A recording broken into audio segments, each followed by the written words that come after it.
ஃப்ரேமை பாருங்க ஜி, வேற லெவல். கமுரு, பாரு, போத்தன்ராஜ், ஜானு, அப்புறம் ராவணா, ராணா எல்லாம். ஆனால் இன்னொரு ஃப்ரேம் பார்த்தா தான் கடுப்பாகுது. எந்த ஃப்ரேமு? கனிக்கு பர்த்டே கொண்டாடிட்டு இருக்காரு. யார்? வினோத். கானா வினோத். என்ன சொல்ல வர்றீங்க கானா வினோத்? நீங்கள் என்ன சொல்ல வர்றீங்க இந்த சமூகத்துக்கு? அதாவது இங்கேயும் ஒரு குத்து, தென்னை மரத்தில் ஒரு குத்து, பனை மரத்தில் ஒரு குத்து. இங்கேயும் குத்துவார் ஓட்டு, அங்கேயும் குத்துவார் ஓட்டு. இப்படி தான் இருக்குது. அதாவது இந்த பக்கம் நில்லு, இல்லைன்னா அந்த பக்கம் நில்லு, நடுவில் ஏன் நின்றுக்கிட்டு இருக்க? அதாவது எல்லார்ட்டையும் நல்லவராக நடிக்கிறாருல்ல, எல்லார்ட்டையும் நல்லவராகவே இருக்கிறார். ஏன்னா கனிக்கும் வினோத்துக்கும் ஒரு பாண்டிங் உள்ளே இருந்துச்சுல்ல, அப்படின்னு இவரே நம்பிக்கிட்டு இருக்காரு. அதை நினைக்கும் போது தான் நமக்கு சிரிப்பாக வருது, சிப்பாக வருது. என்ன சொல்கிறது தெரில. அப்புறம் இந்த கும்பல்லாம் அன்பு கேங்கு, இந்த நமக்கு பிடிக்காத ஒரு சில கேட்டகரி இருக்காங்க பாருங்க. அரோரா, எப்ஜே எல்லாம் ஒன்று சேர்ந்து அண்ணா சோடியா கும்பலாக போயிருக்காங்க. அண்டா காக்கசம்னு ஒரு ஷோ இருக்குது பார்த்தீங்களா? அதான் சொல்கிறேனுங்க, பேமெண்ட் கொடுக்க மாட்டாங்க.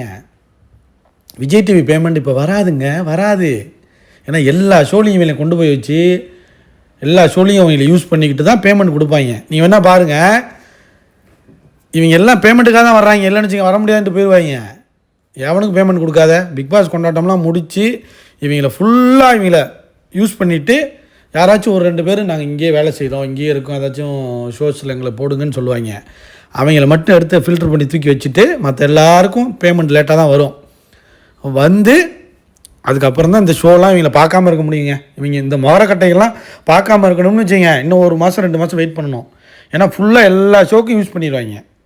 யூஸ் பண்ணிவிட்டு எதுவுமே தேர மாட்டாங்கிற ஒரு சுச்சுவேஷன் வரும்போது எல்லோரும் பிக் பாஸை மறந்துட்டு பிக் பாஸ் தமிழ் சீசன் 10க்கு போயிட்டோம்னு வச்சிங்களேன், இவங்களை யாரும் மதிக்க மாட்டாங்க.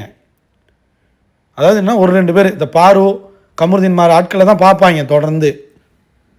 மற்ற கேஸுங்களெல்லாம் அப்படி மதிக்க மாட்டாங்க. அதுக்கப்புறம் தாங்க இவங்கெல்லாம் போவாங்க. அது வரைக்கும் நீங்கள் எந்த ஷோ ஓப்பன் பண்ணாலும் விஜய் டிவியில் இவங்க தான் வருவாங்க. ட்விட்டர் ஓப்பன் பண்ணாலும் வருவாங்க. ஆனால் பிடிவாயை காணோம். எப்ஜே, ஆதிரை, அப்புறம் அரோகரா, அப்புறம் துஷாரு, கானா வினோத்து, ஆனியன் ஸ்டார் சபரி, பார்த்தீங்களா ஜோடியாக போகிறாங்க பாருங்க கும்பலாக. அப்புறம் சுபிக்ஷா, அது பரவாயில்ல, அது போயிட்டு போகுது. வியானா நம்ம தலைவி, அதில் இருக்கிற உருப்படியான ஒரு பீஸுனால் அது வியானா. சுபிக்ஷா கொஞ்சம் பரவாயில்ல, கானா வினோத்து கொஞ்சம் பரவாயில்ல. இப்போ போய் கனிக்கு கேக் கூட்டிகிட்டு இருக்காரு, பர்த்டே கொண்டாடிட்டு இருக்காரு. பார்த்தீங்களா சுபிக்ஷா இவங்க எல்லாம் போய் பர்த்டே, துஷாருக்கும் கனிக்கும் பர்த்டே கொண்டாடினெல்லாம் பார்த்தீங்களா? என்ன சொல்கிறதுன்னு தெரில. பரவாயில்ல விடுங்க, அவங்க கொண்டாடுறாங்க. இவங்க பாய்ஸ் மீட்டுங்கிற பேரில் ஃபுல்லாக. ஆனால் அதில் எப்ஜே இருந்தது தான். எல்லாத்துலேயும் எப்ஜே இருக்காங்க, எல்லாத்துலேயும் கானா வினோத் இருக்கான், எல்லாத்துலேயும் எப்ஜே இருக்கான். அந்த கூட்டத்துலேயும் இருக்கான், இந்த கூட்டத்துலேயும் இருக்கான், எல்லாத்துலேயும் இருக்காங்க 2 பேரும். அந்த பிரவீன்ராஜ் இருக்கான் பாருங்க, அவனும் இருக்கான். அதில் பார்த்தா பேக் டோரில் பார்த்தீங்கன்னு வச்சிங்க. ஸோ கமுரு கூட தான் வந்திருக்கு பாரு. கலரிங்லாம் பண்ணியிருக்காங்க கமுரு பயங்கரமாக. அப்புறம் ஒன்று கவனிச்சிங்களா? அதாவது பாரு ஃபேன்ஸ் எல்லாம் தான் ஒரு எஜுகேட்டட் படித்தவங்களாக இருக்காங்க. மற்ற இந்த அரோகரா ஃபேன்ஸ்லாம் காஜி ஃபேன்ஸு. பிடிவாய்க்கு என்னென்னா, பிடிவாயில் அப்படி தெரியுமா, சில பேர் இந்த நம்ம கூட்டத்திலே இருப்பாங்க பாருங்கள். அதாவது அவன் சொல்கிறதான் கரெக்டும்பாங்க. உங்கள் ஃப்ரெண்ட்ஸுக்குள்ளே இருப்பாங்க, ஃபேமிலிக்குள்ளே இருப்பாங்க, எல்லா இடத்துலையுமே இருப்பாங்க. அவன் நம்ம பேசுகிறத கேட்கவே மாட்டாங்க. அவன் சொல்கிறது தான் கரெக்டுன்னு பேசிக்கிட்டே இருப்பான். அவன் பேசுகிறத நியாயப்படுத்துறது ஒருத்தர் இருப்பான் பாருங்கள், எல்லா குரூப்லேயும் இருப்பான் ஒருத்தன். அந்த மாதிரி குரூப் எல்லாம் ஃபேன்ஸ்லாம் பார்த்தீங்கன்னா பிடிஒய் ஃபேன்ஸாக இருப்பாங்க. இந்த மிச்சர் குரூப் எப்படின்னா, சில பேர் இந்த பஞ்சாயத்து பண்ணுறங்கிற பேரில் வருவாங்க தெரியுமா, எல்லார் வீட்லேயுமே இருப்பாங்க, எல்லா ஃப்ரெண்ட்ஸுக்குள்ளேயும் இருப்பாங்க. ஒரு 2 சண்டை நடந்துகிட்டு இருக்கோம். இவங்க பேசவே மாட்டாங்க.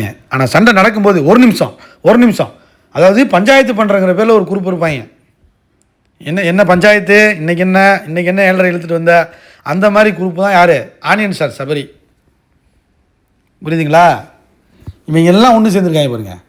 அப்புறம் இன்னொருத்தர் இருக்கான், அந்த குரங்கு மாதிரி தாவிட்டு இருப்பேன். சண்டை நடந்துக்கிட்டு இருக்கோம். ஒருத்தன் மட்டும் பார்த்தீங்கன்னா காற்றுலே கத்தியை சுற்றிட்டு இருப்பான். கையில் கத்தி இருக்காது, கையில் எதுவுமே இருக்காது, கம்பு இருக்காது, எதுவுமே இருக்காது. குரங்கு மாதிரி தாவிக்கிட்டு கத்திக்கிட்டு இருப்பாங்க. இந்த நாய் குறைச்சிக்கிட்டு இருக்கும் பார்த்தீங்களா, வண்டியில் போகும்போதோ இல்லை காரில் போகும்போது என்னென்னா நம்ம காருக்குள்ளே இருப்போம். ஆனால் இங்கே வந்து நாய் குறைச்சிக்கிட்டே இருக்கும், ஒல்லுன்னு. அதனால் கடிக்கவும் முடியாது நம்மளை யாருன்னே தெரியாது அதுக்கு. ஆனால் சும்மாவே குலைக்கும், காரை பார்த்து குலைச்சிக்கிட்டு ரொம்ப தூரம் ஓடியாரும். அந்த மாதிரி குரூப்பு தான் யாருங்கிறீங்களா? இவங்கெல்லாம் எஃப்ஜே ஃபேன்ஸு. புரியுதா உங்களுக்கு? இவங்க எல்லாமே தான், இவங்க தான் அன்பு கேங். ராஜா மாத்தான்னா அது வந்து கனி, அரசியல் பண்ணுவாங்க அவங்க உட்காந்துக்கிட்டு, அவங்க வந்து கனி. இந்த கேங்கு தான் இது. எல்லாத்துக்கும் இன்னொருத்தர் இருப்பான். அவன் யாருன்னா கொளுத்தி போடுறது இவங்க எல்லோரும் தூண்டி விடுறதே அவனாக தான் இருப்பான். அது யாருன்னா வக்ரம். அப்புறம் நாடக கும்பல் இருப்பாங்க பாருங்கள், எல்லா ஃபேமிலிலையும் ஃப்ரெண்ட்ஸுக்குள்ளே எல்லாத்துக்குள்ளேயுமே நடிச்சுக்கிட்டு ஒரு குரூப் இருப்பாங்க பாருங்கள். அது அவங்களுக்கு பச்சையாக தெரியும் எல்லாருக்கும், எல்லாம் கழுவி ஊற்றிக்கிட்டு இருப்பாங்க. ஆனால் தெரிஞ்சும் நடிச்சுக்கிட்டே இருப்பாங்க வாழ்க்கை பூரா. அது யாருன்னு வச்சுக்கோங்க, சாண்ட்ரா பிரஜைன்னு. புரியுதுங்களா? இப்போ இந்த கமருதீன் பாரு யார் தெரியுமா? எல்லா வீட்லேயும் ஒரு ரக்கட்டாக ஒரு பாயும் ஒரு கேர்ள் இருப்பாங்க பார்த்தீங்களா? அதுதான் கமரு பாரு. புரியுதுங்களா? நீ உருப்பட மாட்டேன்னு சொல்லுவாங்க வீட்டில், ஆனால் அவங்க தான் அந்த குடும்பத்தையே தூக்கி நிறுத்துவாங்க. அதுதான் கமருவும் பாருவோம். ஆனால் பார்த்தீங்கன்னா ஃபேமிலி சொல்லுவாங்க, ரவுடி பையன் என்ன இப்படி பண்ணுறான், அது பண்ணுறான், இது பண்ணுறாமாங்க. அதுதான் ரெட் கார்டு. புரியுதுங்களா? ஆனால் ஃபேமிலி கடைசியில் ஜெயிக்க போகிறது அந்த 2 பேர் தான். லைக் பண்ணுங்கள், ஷேர் பண்ணுங்கள், கமெண்ட் பண்ணுங்கள்.